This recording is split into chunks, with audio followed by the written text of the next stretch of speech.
நோன்பென்று சொல்லும் பொழுது பாவங்களை விட்டும் விலகி வெளியே வர வேண்டும். நன்மைகளை அதிகப்படுத்துவதை விடவும் பாவங்களை விட்டும் நாங்கள் வெளியே வர வேண்டும். சுப்ஹானல்லாஹ். குடும்ப உறவுகளை துண்டித்துக் கொண்டு வாழக்கூடியவர்களுக்கு என்ன ரமதான்? குர்ஆன் நேரடியாக சபித்திருக்கக்கூடிய பாவங்களில் ஒன்றுதான் குடும்ப உறவை துண்டித்து வாழக்கூடியவர்கள்.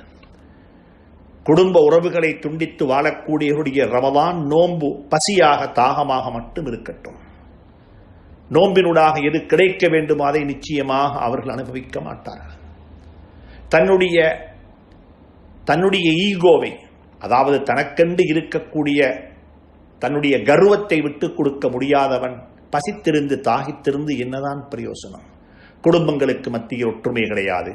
குடும்ப உறவுகளை துண்டித்து வாழுகிறார்கள்.